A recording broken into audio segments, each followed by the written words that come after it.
में सुन रहे थे कि अर्जुन इस बात से असमर्थता प्रकट कर रहा है कि हम जीतेंगे या हमको वे जीतेंगे,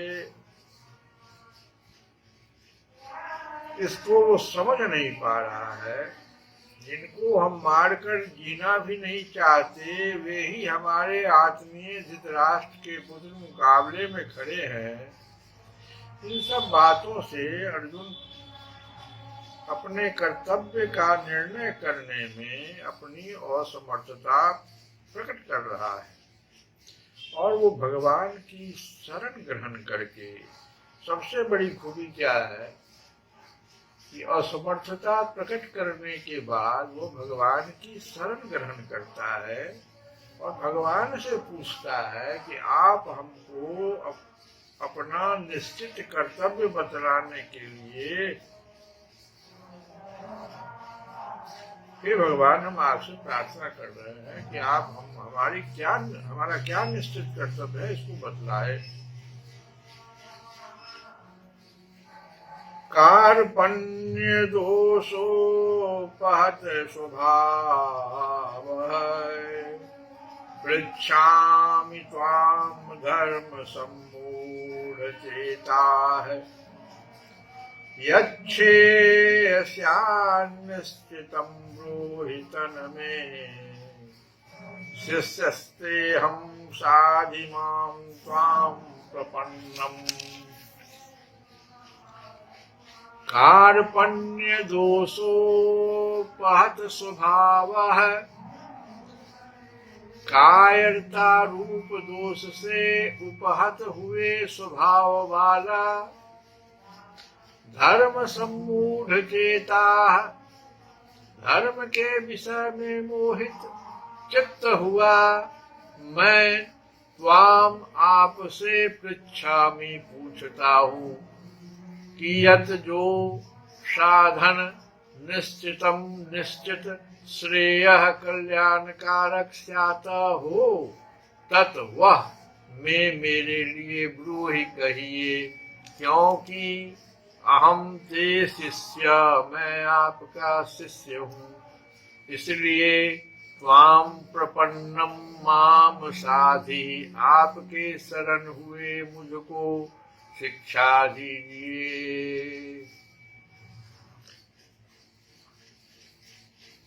अर्जुन कहता है कि इसलिए कायरता रूप दोष से उपहत हुए स्वभाव वाला तथा धर्म के विषय में मोहित चित्त हुआ मैं आपसे पूछता हूँ, जो साधन निश्चित कल्याण कारक हो वह मेरे लिए कहिए, क्योंकि मैं आपका शिष्य हूँ, इसलिए आपके शरण हुए मुझको शिक्षा दीजिए।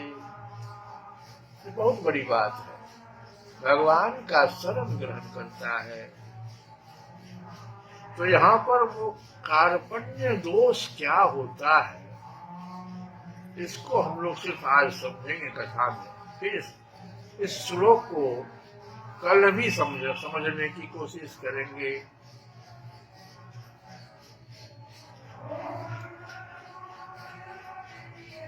अरे कार्पण्य जो है, कायरता रूप दोष से उपहत हुए स्वभाव वाला, कार्पण्य दोषोपहत स्वभाव, जिसके पास कई तरह की, 2-3 तरह का ये दोष हो सकता है। जैसे जिसके पास पर्याप्त धन है, परंतु जिसकी धन में इतनी प्रबल आसक्ति और लोभ है कि जो दान और भोग आदि के न्याय संगत और उपयुक्त अवसरों पर भी 1 पैसा खर्च नहीं करना चाहता, तो ये उसका कार्पण्य दोष हो गया। एक दूसरा कि सामान्यतः जो दीन स्वभाव का वाचक भी जो होता है वो कार्पण्य दोष है। यहाँ अर्जुन में जो कार्पण्य है वह न तो लोभ जनित कंजूसी है और न भोग शक्ति रूप कृपणता ही है। मनुष्य जीवन का शास्त्र सम्मत और संत जनानुमोदित प्रधान लक्ष्य है। भगवान के तत्व को जानकर उन्हें प्राप्त कर लेना। जो मनुष्य इस लक्ष्य को भुलाकर और विषय भोगों में ही अपना जीवन खो देता है, उस मूर्ख को भी श्रुति कृपण कहता है। ये कार्पण्य दोष सिर्फ धन से ही नहीं, देखो भगवान के तत्व को जानकर उन्हें प्राप्त कर लेना, ये मनुष्य जीवन का शास्त्र सम्मत और संत जनानुमोदित प्रधान लक्ष्य है कि भगवान के तत्व को जानकर उसे प्राप्त करें। लेकिन जो मनुष्य इस लक्ष्य को भुला देता है और विषय भोग में ही अपना जीवन खो देता है, यो वा एतद् अक्षरम् गार्गय विदित्वा स्मरालोकात् प्रैतिसो कृपणः। हे गार्गी, इस अविनाशी परमात्मा को बिना जाने ही जो भी कोई इस लोक से मरकर जाता है, देखो हे गार्गी, इस अविनाशी परमात्मा को बिना जाने ही जो भी कोई इस लोक से मरकर जाता है, वो कृपण, वही कार्पण्य दोष से जुड़ा है। श्रुति करना, भगवान के तत्व को जानकर उन्हें प्राप्त कर लेना, यह लक्ष्य होना चाहिए। जो मनुष्य इस लक्ष्य को भुलाकर विषय भोगों में ही अपना जीवन खो देता है, उस मूर्ख को भी कृपण कहते हैं, कार्पण्य दोष हो गया।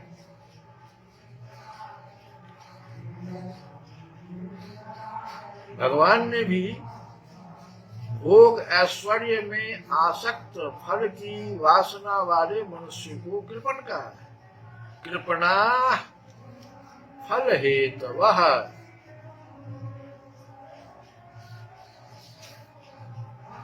ऐसे व्यक्ति को भी भगवान ने कृपण कहा है। तो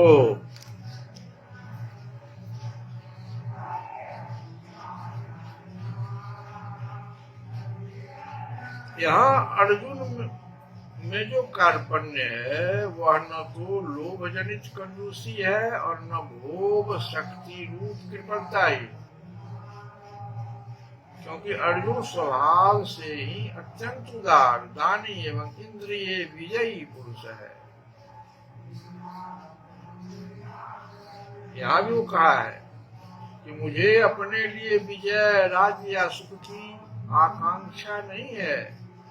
जिनके लिए ये वस्तुएं अपेक्षित है वे सब आत्मीय जन तो यहाँ मरने के लिए खड़े हैं। इस पृथ्वी की तो बात ही क्या है, मैं तीनों लोगों के नाम राज्य के लिए भी दुर्योधन आदि को नहीं मारना चाहता। अर्जुन यहाँ तक कह देता है। तो अर्जुन भोगाशक्ति रूप में भी वो जो कृपणता बताया उसमें भी नहीं है, लोभ जनित कंजूसी भी नहीं है उसमें। समस्त भूमंडल का निष्कंटक राज्य और देवताओं का आधिपत्य भी मुझे शोक रहित नहीं कर सकते। जो इतना त्याग करने को तैयार है वो कंजूस या भोगासक्त नहीं हो सकता। यहाँ अर्जुन का यह कार्पण्य एक प्रकार का दैन्य ही है, दैन्य जो करुणा युक्त कायरता और शोक के रूप में प्रकट हो रहा है। ऊपर वाला दोनों नहीं, ये दैन्य है, दैन्यता, करुणा युक्त कायरता। भगवान से वो कुछ मांग रहा है, भगवान के शरण में चला गया। ये करुणा युक्त कायरता कहा है और शोक के रूप में प्रकट हो रहा है।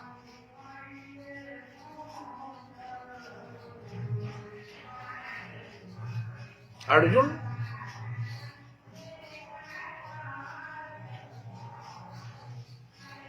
का यहाँ पर जो कार्पण्य शब्द का जो प्रयोग किया है वो अर्जुन का यह कार्पण्य बंधुनाश की आशंका से उत्पन्न करुणा युक्त कायरता है। अर्जुन आदर्श क्षत्रिय है, स्वाभाविक ही शूरवीर है, उनके लिए कायरता दोष ही है, चाहे वह किसी भी कारण से उत्पन्न हो। इसी से अर्जुन इसे कार्पण्य दोष कहते हैं।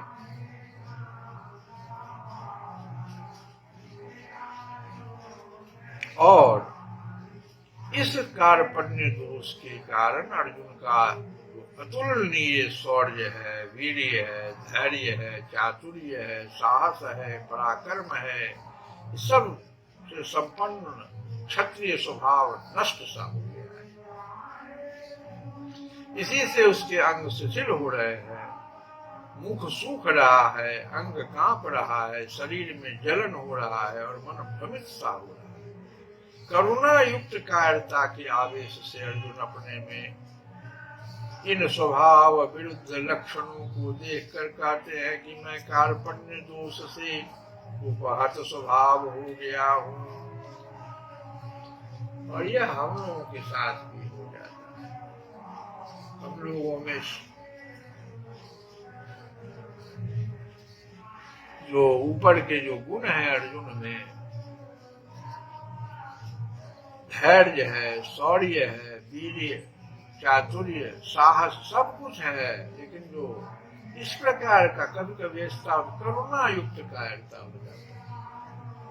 जैसे अर्जुन को भी ये करुणा युक्त कायरता कैसे हो गया, उसको आशंका हो गया कि बंधुनाश, हमारे इन सब गुणों से हमारे सारे बांधवों का नाश हो जाएगा।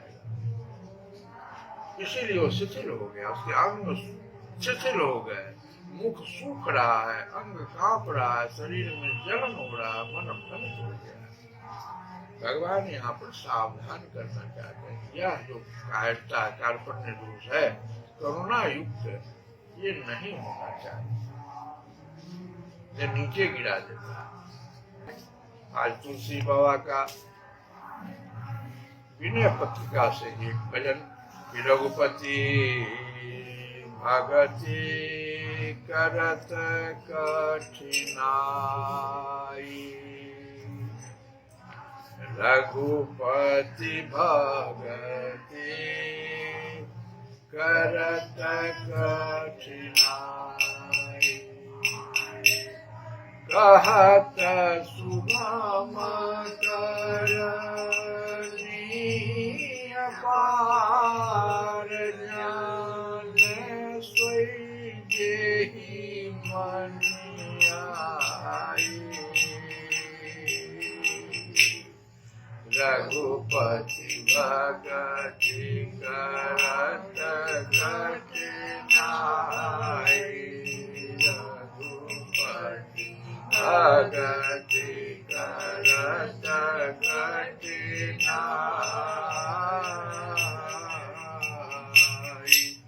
श्री रघुनाथ जी की भक्ति करने में बड़ी कठिनता है। कहना तो सहज है पर उसका करना कठिन। कहत सुगम करनी अपार ज्ञान सोई जेहि बनि आई, रघुपति भगति करत कठिनाई, रघुपति भगति करत कठिनाई। कहना तो सहज है पर उसका करना कठिन। इसे वही जानता है जिससे वह करते बन गई। जिसने भक्ति कर ली वही इसको जान पाता है। नहीं तो कहना तो सहज है पर उसका करना कठिन है। आगे कहते हैं कि कहा जो जेहि कला कुल कुशलता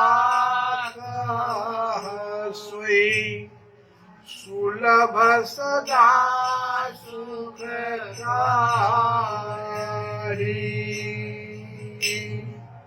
सफरी सन्मुख जल प्रवाह सुरसरी बह गजबारी रघुपति भगति करत कठिनाई रघुपति भगति।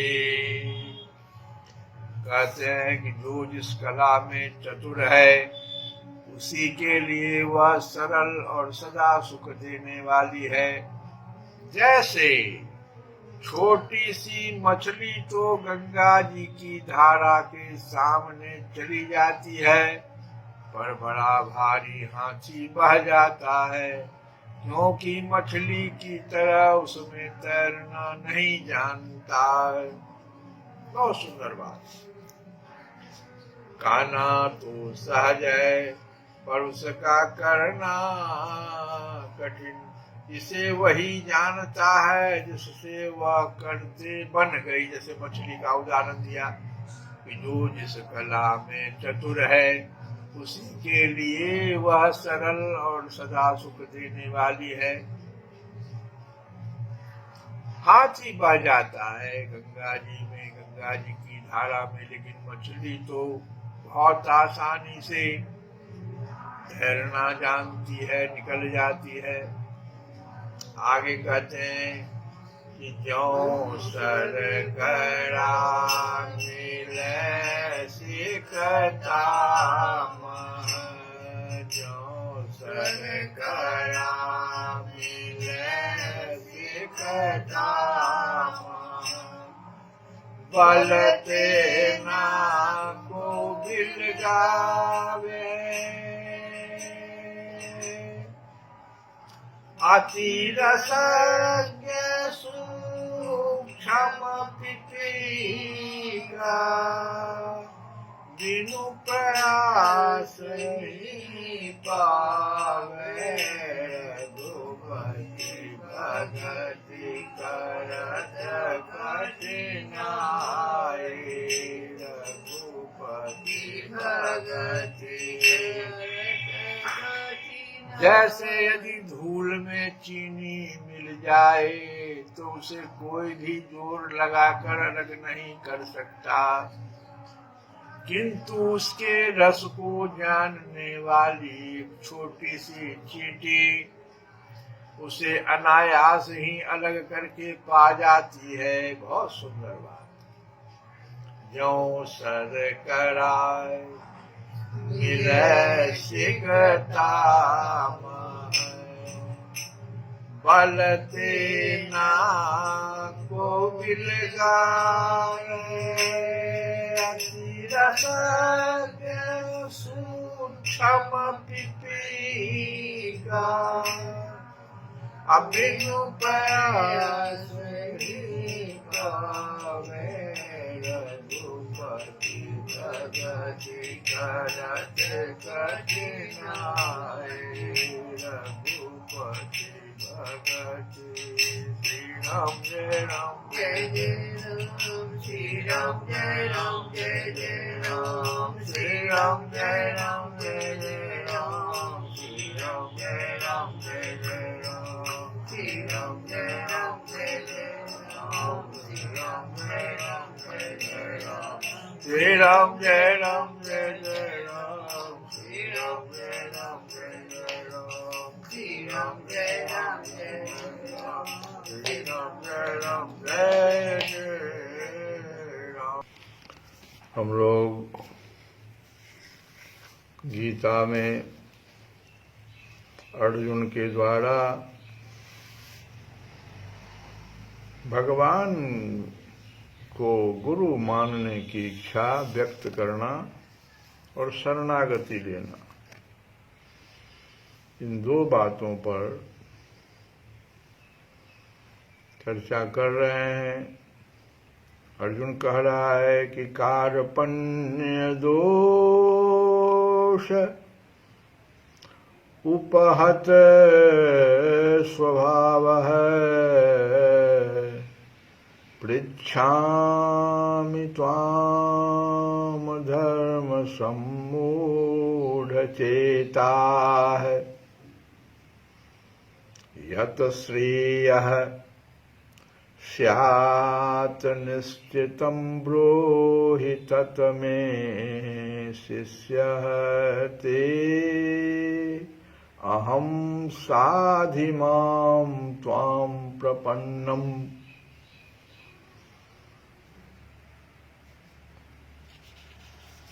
अर्जुन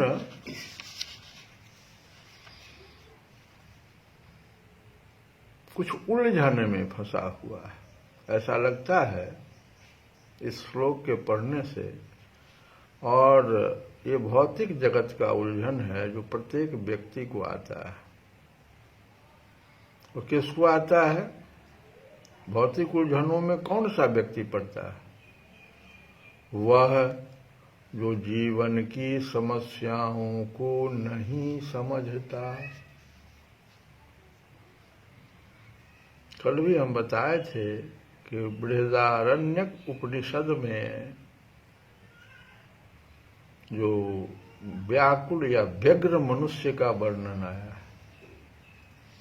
ये भौतिक उलझनों में जो व्यक्ति फंसा रहता है, जो जीवन की समस्याओं को नहीं समझता है, वो व्यग्र हो जाता है।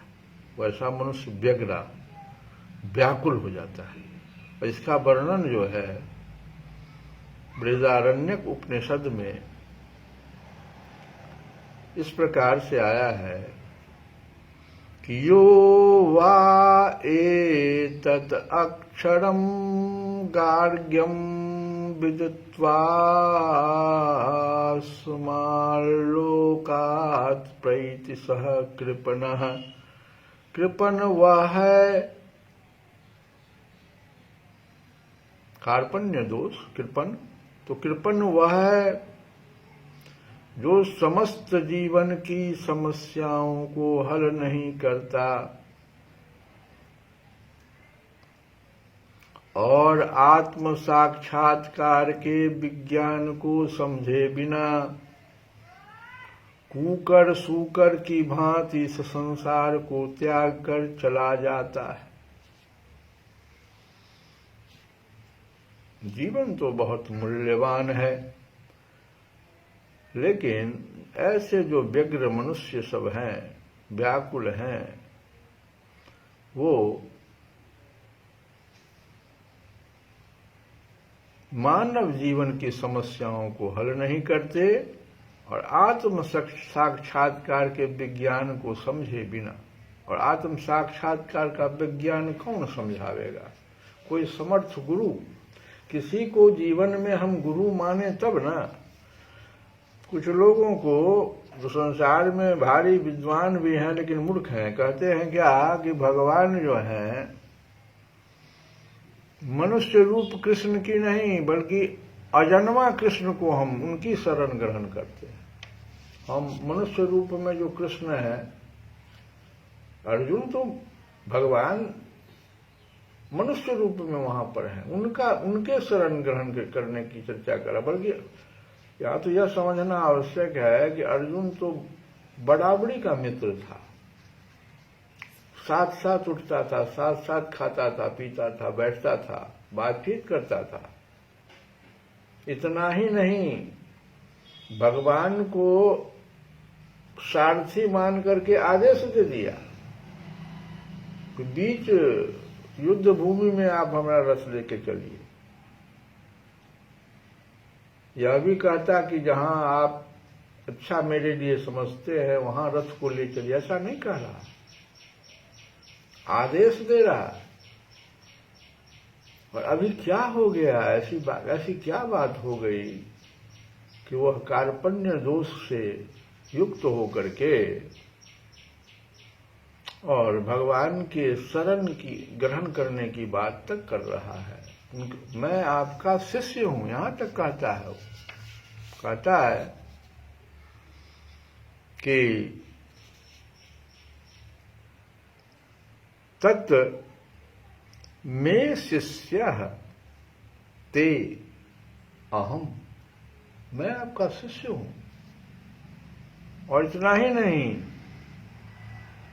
साधि माम, साधि माने होता उपदेश कीजिए, माम मुझे, मुझको, क्यों? क्योंकि त्वाम प्रपन्नम, तुम्हारा शरणागत हो गया हूं।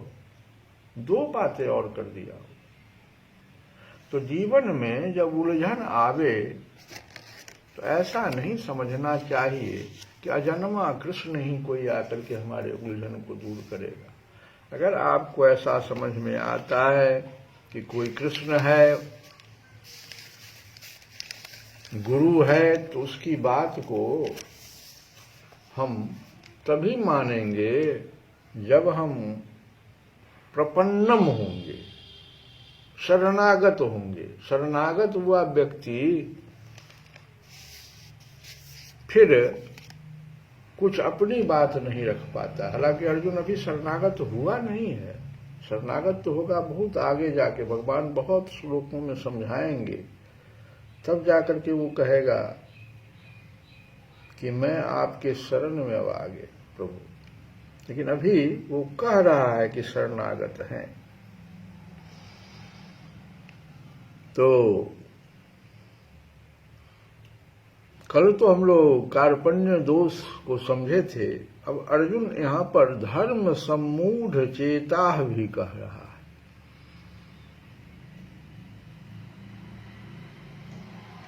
पृच्छामि त्वाम, मैं आपसे पूछ रहा हूं क्योंकि मैं धर्म सम्मूढ़ चेता हो गया। क्या अर्थ है यहां?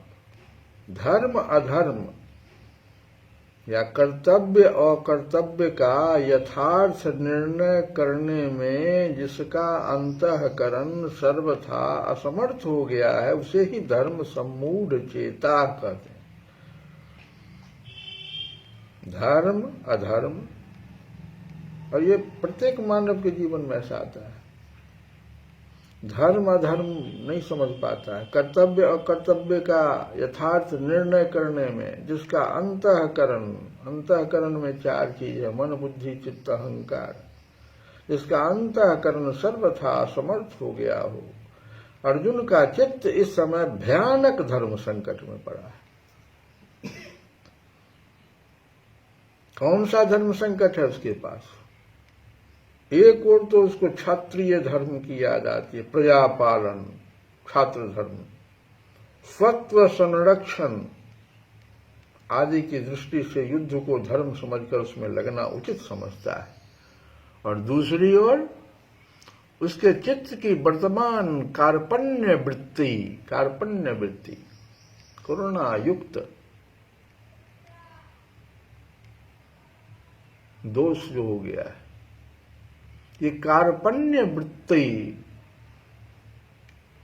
युद्ध के नाना प्रकार के भयानक परिणाम दिखाकर उन्हें भिक्षावृत्ति, संन्यास, वनवास की ओर प्रवृत्त करना चाहती है।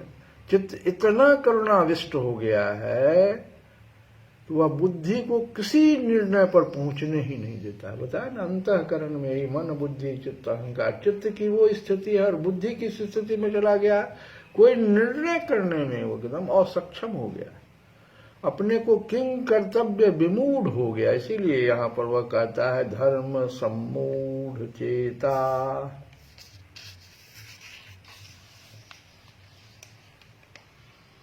तो अर्जुन भगवान से कहता है कि मैं आपका शिष्य हूं और आपके शरण हूं, आप मुझे शिक्षा दीजिए, साधि उपदेश कीजिए।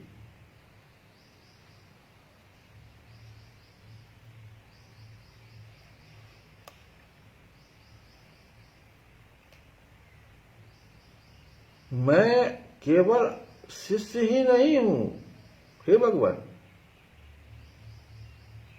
अनन्य शरणत्व की भावना करके कहता है। शिष्यों के कई प्रकार होते हैं। जो शिष्य उपदेश तो गुरु से ग्रहण करता है, परंतु अपने गुरु पुरुषार्थ का अहंकार रखता है या अपने सदगुरु को छोड़कर दूसरों पर भरोसा रखता है, वे गुरु कृपा का यथार्थ लाभ नहीं उठा पाते। कि रघुपति भगति करत कठिनाई, कहत सुगम करनी अपार, जान सोई जही बनियाई, रघुपति भगत करत कठिनाई। गीता के इस श्लोक की व्याख्या सुन रहे हैं कि कार्पण्य दोषोपहत स्वभावः,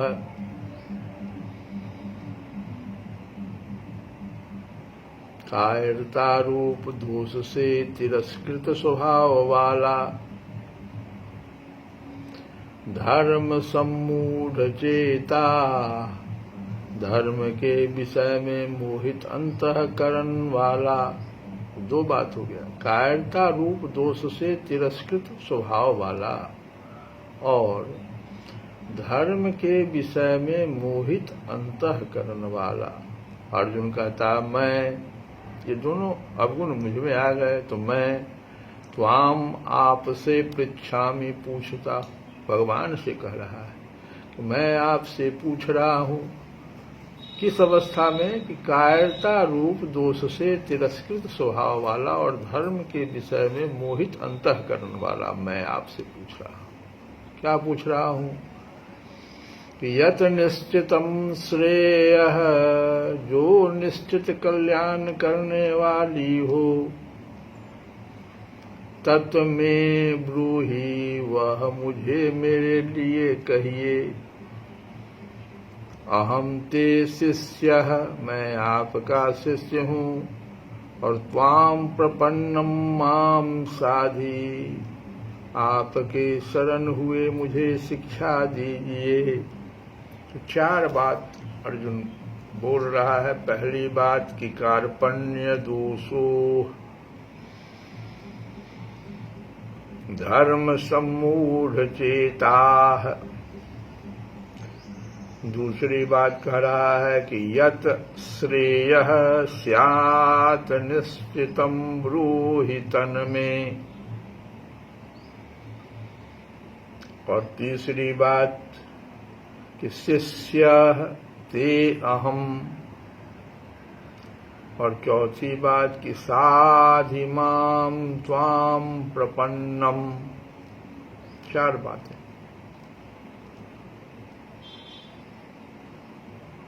अर्जुन पहली बात में क्या कहना चाहता, अपने मन में युद्ध से सर्वथा निवृत्त होने को सर्वश्रेष्ठ नहीं मानता था,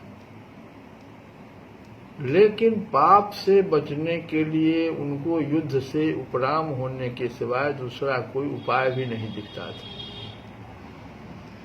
और इसीलिए वह युद्ध से उपराम होना चाहता था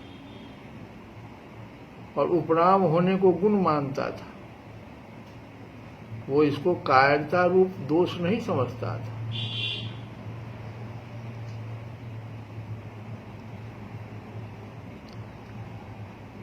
तो अर्जुन को भगवान पहले ही कह चुके हैं कि उपरति, ये युद्ध से उपरति जो तुम्हारी यह बुद्धि हो गई है, ये कायरता है, हृदय की तुच्छ दुर्बलता है। तो इन वचनों से अर्जुन को ऐसा विचार हुआ कि युद्ध से निवृत्त होना मेरे लिए उचित नहीं है, यह तो एक तरह की कायरता ही है जो मेरे स्वभाव के बिल्कुल विरुद्ध है। क्योंकि मेरे छात्र स्वभाव में, जो क्षत्रिय मैं हूं, तो उस स्वभाव में दीनता और पलायनता, पीठ दिखाना, ये दोनों उचित नहीं है। तो इस प्रकार से अर्जुन भ्रमित हो रहा है। धर्म संकट में पड़ गया है, उसकी बुद्धि धर्म का निर्णय करने में कुंठित हो गई है। अभी इस समय मेरे लिए खास कर्तव्य क्या है, मेरा धर्म क्या है, इसका निर्णय कराने के लिए वह भगवान से प्रार्थना कर रहा है। कहता है मैं आपका शिष्य हूं।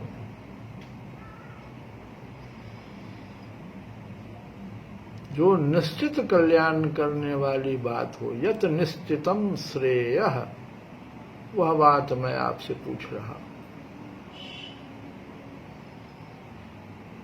त्वाम पृच्छाम, आपसे पूछता।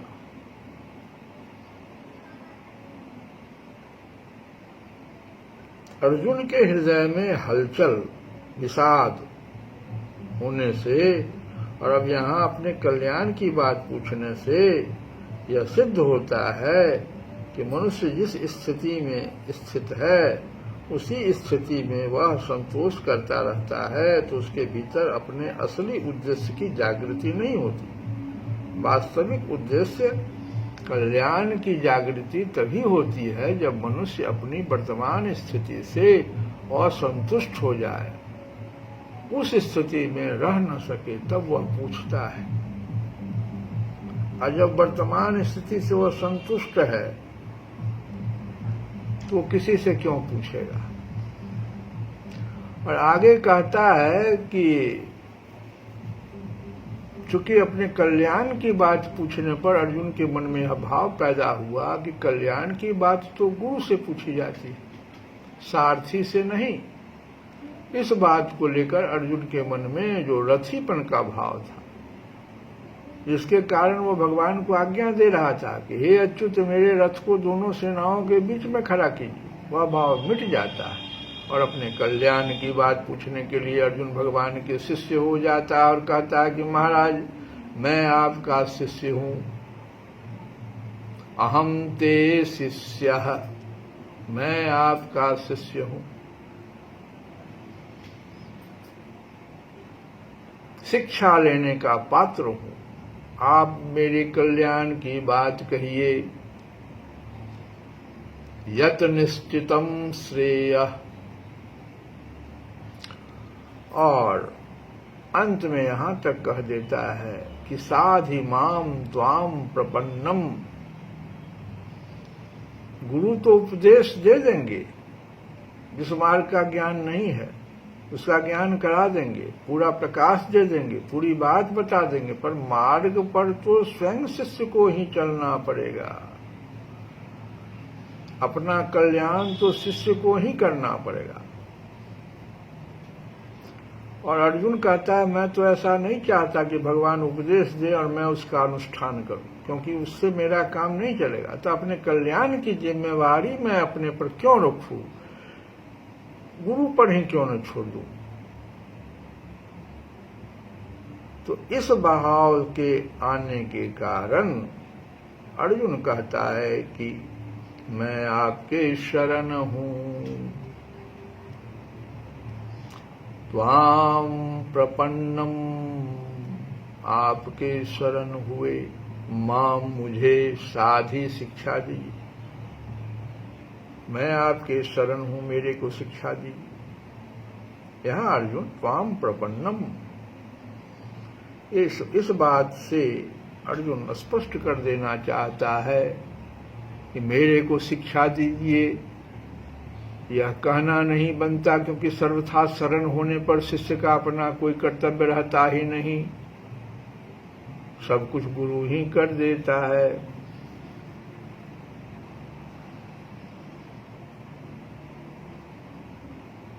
तो चार बातें जो इसमें आई, इनमें जो पहली बात थी,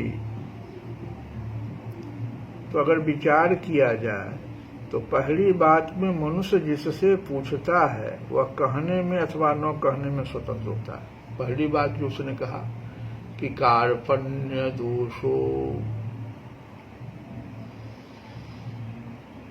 धर्म सम्मूढ़ चेता, ये जो कहता कोई है तो गुरु जो है स्वतंत्र है कि उसके इस पर विचार करे या न करे। लेकिन दूसरी बात जैसे कहता है, जिसमें कहता है मैं प्रार्थना करता हूं, तो प्रार्थना जैसे करेगा और कहेगा कि मैं तो आपका शिष्य हूं, तब तो जिस व्यक्ति के नजदीक वह बोलता है कि कार्पण्य दोष भी है और धर्म सम्मूढ़ चेता भी है, तो उस गुरु को बोलना पड़ जाता है, क्योंकि शिष्य को कल्याण का मार्ग बताने का विशेष दायित्व आ जाता है। लेकिन जैसे वह कहता कि मैं तो शरणागत हो गया, चौथी बात कहता है, सिर्फ शिष्य तक ही नहीं रह जाता, जैसे चौथी बात कह देता है तो सिर्फ गुरु कहता ही नहीं है, शरण्य को शरणागत का उद्धार करना ही पड़ता है। बहुत सुंदर बात है जिसको समझना चाहिए। कोई 4 बातें इसमें जो है, चारों में चौथी बात जो है, जैसे वाम प्रपन्नम कोई कह देता है अहम ते शिष्य है, यहां तक तो आपको करना, गुरु ठीक है आज्ञा दे देगा कि तुम धर्म सम्मूढ़ चेता हो गए हो, तुम्हें हम ये आज्ञा देते हैं, तुम इस कार्य को करो, ठीक हो जाओगे, कार्पण्य दोष भी समाप्त हो जाएगा तुम्हारा।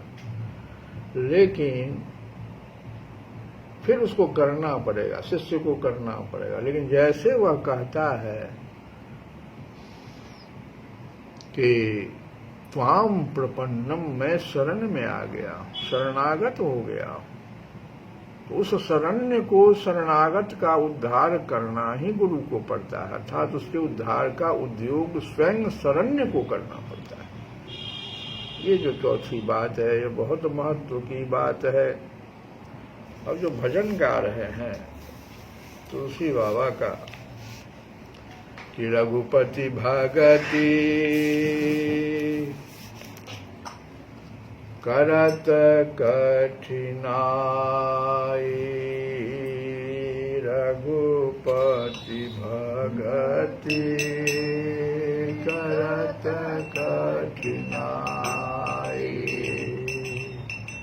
कहत सुगम करनीय पार जाने, सोई रही बनी आई, रघुपति भगति करत कठिनाई, रघुपति भगति करत कठिनाई।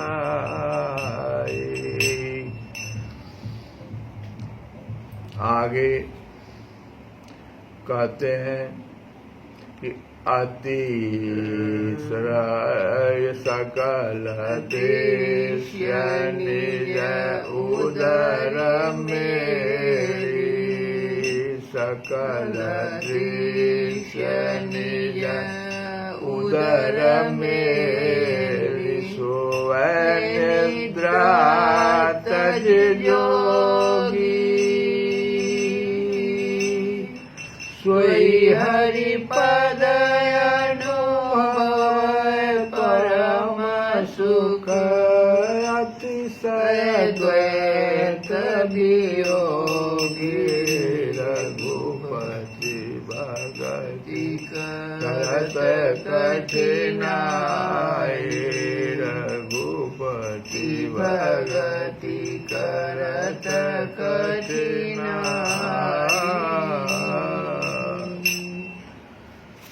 तो तुलसी बाबा कहते हैं जो जिस विषय में चतुर है उसी के लिए वह सरल और सदा सुख देने वाला है। इसमें वो मछली का उदाहरण देते हैं। फिर आगे कहते हैं चींटी का उदाहरण देते हैं कि वह रसज्ञ है तो धूल में से भी चीनी को अलग कर लेता है। और फिर कहते हैं कि जो योगी दृश्य मात्र को अपने पेट में रख ब्रह्म में माया को समेट कर परमेश्वर रूप कारण में कार्य रूप जगत का लय करके, इसी को कहते हैं दृश्य मात्र को अपने पेट में रख, अज्ञान मतलब निंद्रा को त्याग कर सोता है, वही द्वैत से आत्यंतिक रूप से मुक्त हुआ पुरुष भगवान के परम पद के परमानंद की प्रत्यक्ष अनुभूति कर सकता है। ज्ञान मार्ग से जाने वाला योगी का ये हाल है। इसीलिए रघुपति भगति श्री रघुनाथ जी की भक्ति करने में बड़ी कठिनता है। कहना तो सहज है पर उसका करना कठिन, इसे वही जानता है जिससे वह करते बन गई है। अब फिर आगे कहते हैं तुलसीदास शोक मोह भय हरस दिवस निशि, शोक मोह भय हरस दिवस निशि, देश काल तह नाही, तुलसीदास दशाहीन संशय निर्मूल न जाहि, रघुपति भगति करत कठिनाई, रघुपति भगति करत कठिनाई। कहते हैं तुलसीदास की इस अवस्था में शोक मोह भय हर्ष दिन रात और देश काल नहीं रह जाता। योगी की जो अवस्था है, एक सच्चिदानंद घन प्रभु ही रह जाता है। किंतु हे तुलसीदास, जब तक इस दशा की प्राप्ति नहीं होती, कहना तो कठिन, कहना तो आसान लेकिन करना कठिन। तुलसीदास है यही दशाहीन संशय निर्मूल न जाहि, जब तक इस दशा की प्राप्ति नहीं होती तब तक संशय का समूल नाश नहीं होता। संशय बना रहता है, अद्वैत और द्वैत। तो रघुपति भगति करत कठिनाई, कहत सुगम करनी अपार, जान सोई जहि बन आए, रघुपति भगति। अर्जुन भगवान से प्रार्थना शिक्षा देने के लिए कर रहा है। कहता है कि नोहि प्रपश्यामि मम अपनुद्यात यत शोकम् उच्छोषणम् इन्द्रियाणाम्, अवाप्य भूमौ असपतनं मृद्धं, राज्यं सुराणाम् अपि च आधिपत्यम्।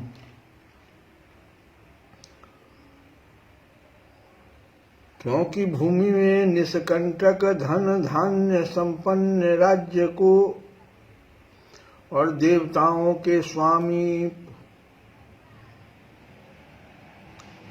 को प्राप्त होकर भी मैं उस उपाय को नहीं देखता हूं जो मेरी इंद्रियों के सुखाने वाले शोक को दूर कर सके। भगवान के शरणागत तो हो गया, प्रपन्नम तो किया उसने कि आपके शरण में हूं, लेकिन अर्जुन का शोक नहीं जा रहा है, उसको कोई रास्ता नहीं मिल रहा है। जो हम लोगों ने इससे पूर्व में श्लोक पढ़ा, उसमें अर्जुन ने भगवान से शिक्षा देने के लिए प्रार्थना की है। तो क्या कि पहले मुझे युद्ध करने के लिए कहा आपने, किंतु उस युद्ध का अधिक से अधिक फल विजय प्राप्त होने पर इस लोक में पृथ्वी का निष्कंटक राज्य पा लेना है। और विचार करने पर यह बात मालूम होती है कि इस पृथ्वी के राज्य की तो बात ही का, पृथ्वी के राज्य की तो बात छोड़िए, यदि मुझे देवताओं का आधिपत्य भी मिल जाए तो भी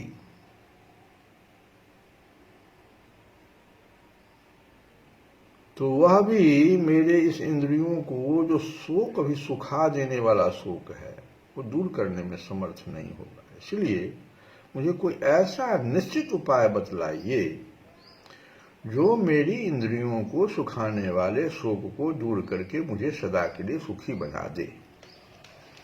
यह जो है अर्जुन का जो भाव है वह व्यक्त किया। इसको और थोड़ा ठीक से हम लोग समझे कि अर्जुन कहता है, अर्जुन सोचता है कि भगवान ऐसा समझते हैं कि अर्जुन युद्ध करेगा तो उसकी विजय होगी और विजय होने पर उसको राज्य मिल जाएगा, जिससे उसके चिंता शोक मिट जाएंगे और संतोष हो जाएगा। लेकिन शोक के कारण अर्जुन की ऐसी दशा हो गई है कि विजय होने पर भी उसका शोक दूर हो जाए ऐसी बात वह नहीं देख पा रहा है। कभी कभी यह स्थिति हरेक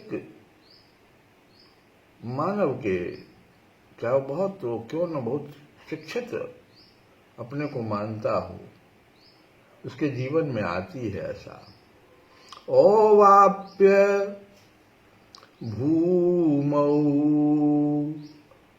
असपतनम मृदम राज्यम, अगर मेरे को धन धान्य से संपन्न और निष्कंटक राज्य मिल जाए, भूमौ असपतनम मृद्धम, मृद्धम कहते हैं धन धान्य समृद्ध, अस्पतनम शत्रु रहित राज्य, अगर मेरे को धन धान्य से संपन्न और निष्कंटक राज्य मिल जाए, अर्थात जिस राज्य में प्रजा खूब सुखी हो, प्रजा के पास खूब धन धान्य हो, किसी चीज की कमी न हो, राज्य में कोई बैरी भी न हो, ऐसा राज्य मिल जाए युद्ध करने पर, तो भी जो मेरा शोक, शोक मेरा कैसा है, जो ये जो मेरे सारे अपने ही लोग मरने मारने के लिए जो तैयार है, खड़े हैं, इससे जो मुझे शोक होगा मारने पर, इस शोक को दूर नहीं कर सकता है।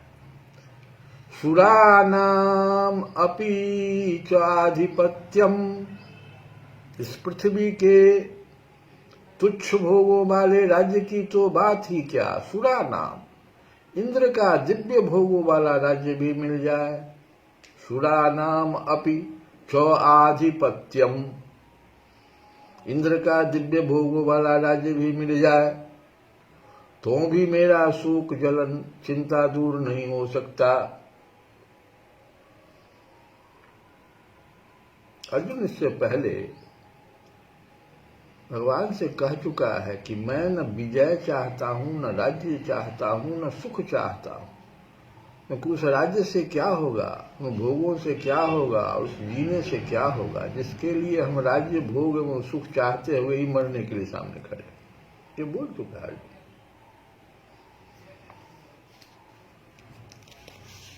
हम लोग इसको पहले सुने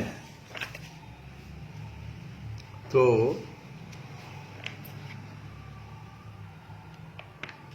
उसको पुनः हम लोग सुने कि न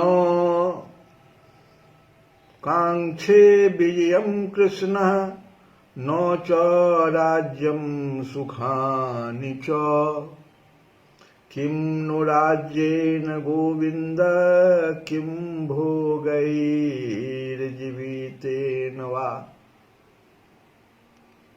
हे कृष्ण, न तो विजय चाहता हूं, न विजयम कांक्षे, न राज्यम च सुखानि, न राज्य का सुख चाहता।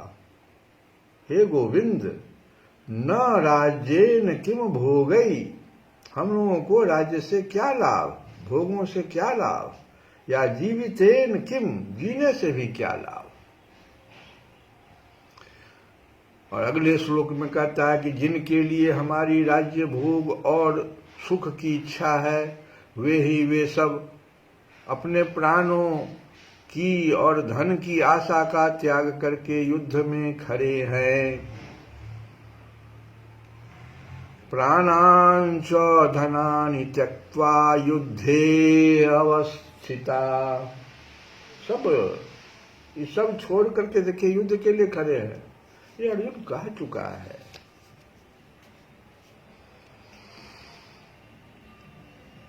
यहां अर्जुन के कहने का थोड़ा सा अर्थ बदल गया है। यहां अर्जुन कहता है कि पृथ्वी का धन धान्य संपन्न और निष्कंटक राज्य मिल जाए तथा देवताओं का आधिपत्य भी मिल जाए तो भी मेरा शोक दूर नहीं हो सकता, मैं उनसे सुखी नहीं हो सकता। वहां सिर्फ कौटुंबिक ममता की वृत्ति वाला बात किया था। वहां सिर्फ कौटुंबिक, जो कुटुंब लोगों के ममता की वृत्ति वाली बात, लेकिन यहां जो है वो अपने कल्याण की वृत्ति की बात कर रहा है।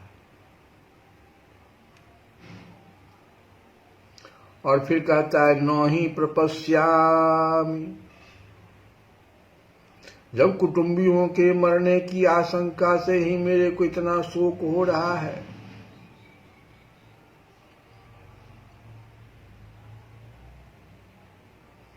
सोच लो क्या कहता है।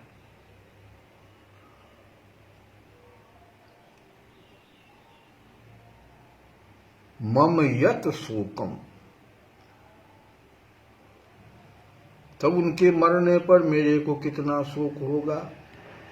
अगर मेरे को राज्य के लिए ही शोक होता तो राज्य के मिलने से मिट जाता, परंतु कुटुंब के नाश की आशंका से होने वाला शोक राज्य के मिलने से कैसे मिटेगा। शोक का मिटना तो दूर रहा, प्रत्युत शोक और बढ़ेगा, क्योंकि युद्ध में सब मारे जाएंगे तो मिले हुए राज्य को कौन भोगेगा, वह किसके काम आएगा। तब पृथ्वी का राज्य और स्वर्ग का आधिपत्य मिलने पर भी इंद्रियों को सुखाने वाला मेरा शोक दूर नहीं हो सकता।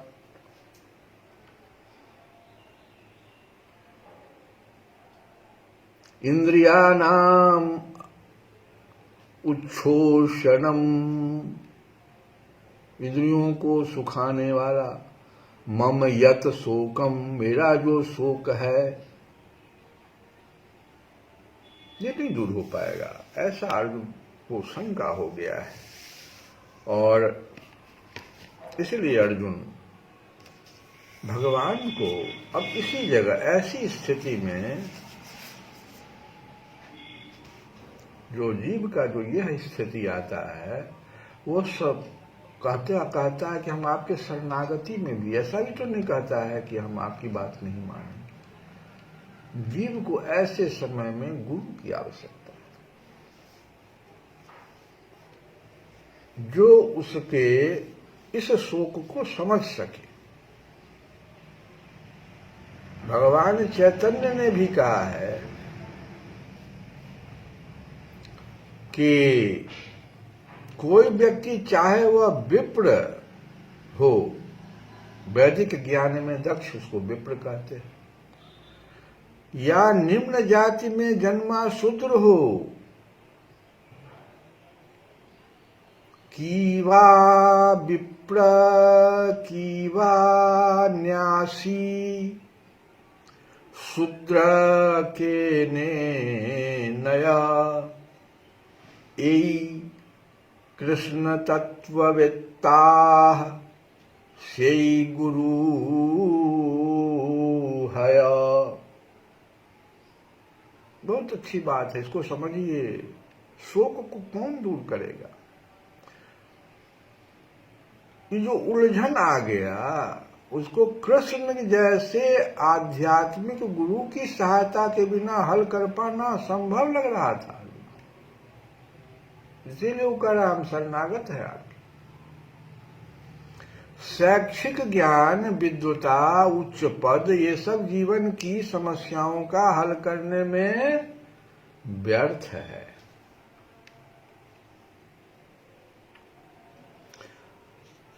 नो ही प्रपश्यामि मम अपनुद्यात, मुझे ऐसा कोई साधन नहीं दिखता जो मेरी इंद्रियों को सुखाने वाले इस शोक को दूर कर सके।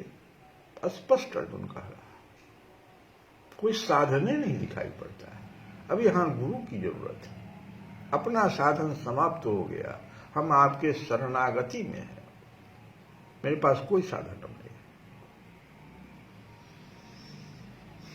ये सब जीवन की समस्याओं को, शैक्षिक ज्ञान, विद्वता, उच्च पद, ये सब जीवन की समस्याओं का हल करने में व्यर्थ है। यदि कोई इसमें सहायता कर सकता है तो वह एकमात्र गुरु। और कैसा गुरु? तो जो चैतन्य महाप्रभु ने कहा कि कोई व्यक्ति चाहे वह विप्र वैदिक ज्ञान में दक्ष हो कि निम्न जाति में हो या निम्न जाति में हो, जन्मा शूद्र हो या कि सन्यासी हो कि वह सन्यासी, यदि वह कृष्ण के विज्ञान में दक्ष है, कृष्ण तत्ववेत्ता, यही कृष्ण तत्ववेत्ता सेई गुरु है, तो वही यथार्थ प्रामाणिक गुरु है। ये चैतन्य चरितामृत में आया है 8:12-8। वैदिक साहित्य में भी ऐसा संकेत आया है कि खटकर्म निपुणौ विप्रौ मंत्र तंत्र विशारदः, विद्वान ब्राह्मण भले ही वह संपूर्ण वैदिक ज्ञान में पारंगत क्यों न हो, ओ वैष्णव, लेकिन वह वैष्णव अगर नहीं है, वैष्णव मतलब कृष्ण, जो चैतन्य महाप्रभु ने कहा कि कृष्ण तत्ववेत्ता नहीं है, वो सब चीज में विशारद है। खट कर्म निपुणौ विप्रौ मंत्र तंत्र विशारद, लेकिन अवैष्णवो कृष्ण भावना अमृत में दक्ष नहीं है। तो गुरुणम स्यात् वैष्णवः स्वपचो गुरु, तो वह गुरु बनने का पात्र नहीं है, किंतु यदि शूद्र, यदि स्वपचो शूद्र, यदि वह वैष्णव या कृष्ण भक्त है तो गुरु बन सकता है। पद्म पुराण में ऐसा गुरु की आवश्यकता है, लेकिन गुरु कैसा गुरु, जो हम बताए अभी पद्म पुराण से बता रहे हैं, चैतन्य महाप्रभु की संसार की समस्याओं, जन्म जरा व्याधि तथा मृत्यु की निवृत्ति धन संचय तथा आर्थिक विकास में संभव नहीं है। विश्व के विभिन्न भागों में ऐसे राज्य हैं जो जीवन की सारी सुविधाओं से तथा संपत्ति एवं आर्थिक विकास से पूरित है, किंतु फिर भी उन्हें सांसारिक जीवन की समस्याएं उनसे नहीं समाप्त हो रही, जो कि त्यों बनी हुई है। आप देखिए अमेरिका वगैरह, जापान वगैरह, शादी करना लोग बंद कर रहा है जापान में, बच्चे पैदा करना। अमेरिका में क्या हालत है?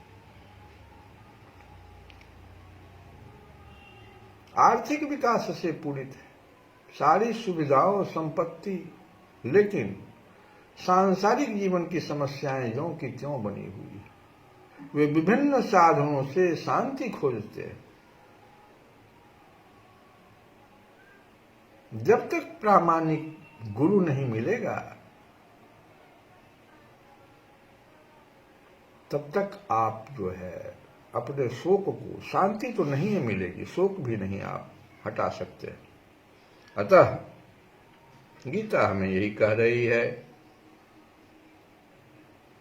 कि यदि आर्थिक विकास तथा भौतिक सुख किसी के पारिवारिक, सामाजिक, राष्ट्रीय या अंतर्राष्ट्रीय अव्यवस्था से उत्पन्न हुए शोकों को दूर कर पाते, आर्थिक विकास, तो अर्जुन यह न कहता कि पृथ्वी का अप्रतिम राज्य या स्वर्ग लोक में देवताओं की सर्वोच्चता भी उनके शोकों को दूर नहीं कर सकती। अर्जुन जो कह रहा है यत शोकम उच्छोषणम इंद्रियाणाम अवाप्य भूमौ असपतनम ऋद्धम शत्रुविहीन समृद्ध राज्यम सुरानाम अपि च आधिपत्यम, ये सब मिल जाएगा, लेकिन मेरा शोक नहीं इससे दूर जाएगा, शांति मुझे नहीं मिलेगी। हे भगवान, हम सदा के लिए शोक का निवारण अगर चाहते हैं तो हमें कृष्ण की शरण ग्रहण करनी होगी, और ये कोई प्रामाणिक गुरु ही हमें करा सकता है। सत्संग से हमें यह सूत्र मिला कि हमको प्रामाणिक गुरु की आवश्यकता है, जो कृष्ण तत्ववेत्ता हो। पद्म पुराण और चैतन्य महाप्रभु ने विप्र होने की बात या सन्यासी होने की बात गुरु के लिए कोई योग्यता नहीं बताया। कहा कृष्ण तत्ववेत्ता होना चाहिए। अगर ऐसा व्यक्ति आपको मिल जाता है तो आपके शोक को दूर करेगा, यही विधि है। हम लोग एक भजन गाएंगे विनय पत्रिका से, एक लाइन ही इसी दिशा में, तो हम लोग अभी कि रघुपति भगति सुलभ सुखकारी, रघुपति भगति सुलभ सुखकारी, सोत्रय ताप शोक भय हारी।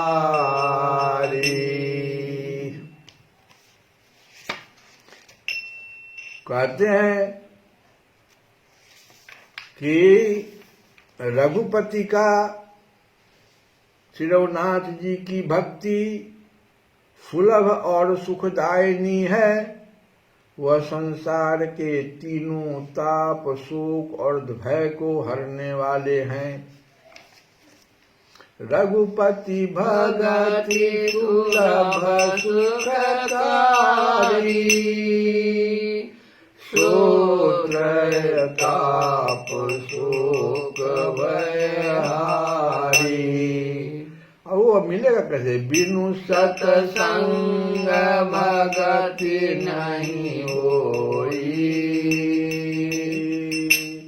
अरे बिनु सतसंग भगति नहीं होई, तब मिले द्रव जब सोई, तब मिले द्रव जब सोई। किंतु यह भक्ति, श्री रघुनाथ जी की भक्ति सुलभ और सुखदायिनी है। अभी जैसे हम बताए कृष्ण भावना भावित होना, ये भक्ति है, भगवान की भक्ति के द्वारा हो सकता है, सुलभ और सुखदायिनी है। लेकिन वो संसार के, और यह संसार के तीनों ताप शोक और भय को हरने वाली है। किंतु वह भक्ति सत्संग के बिना प्राप्त नहीं होती, और संत तभी मिलते हैं जब रघुनाथ जी कृपा करते हैं। और जब दीन दयालु रघुनाथ जी कृपा करते हैं तब संत समागम होता है। कहते हैं कि जब द्रवै दीन दयालु राघव, साधु संगत पाइए। जब द्रवै दीन दयालु राघव, साधु संगत पाइए। यही दरस परस समागमादिक, पाप राशि नसाइए। जिनके मिले दुख सुख समान, अमान तारिक गुण भये। मद मोह लोभ विषाद क्रोध सुबोध ते सहज जब रघुनाथ जी की कृपा होती है, जब दीनदयाल रघुनाथ जी कृपा करते हैं, तब संत समागम होता है। जिन संतों के दर्शन, स्पर्श और सत्संग से पाप समूह समूल नष्ट हो जाते हैं। खाली दर्शन हो जाए, उनका स्पर्श कर दे सत्संग से, पाप समूह न समूल नष्ट हो जाते हैं। जिनके मिलने से सुख दुख में समबुद्धि हो जाती है और मान्यता आदि अनेक सद्गुण प्रकट हो जाते हैं, तथा भली भांति परमात्मा का बोध हो जाने के कारण मद मोह लोभ शोक क्रोध आदि सहज ही दूर हो जाते हैं। श्री कृष्ण गोविंद हरे मुरारे, हे नाथ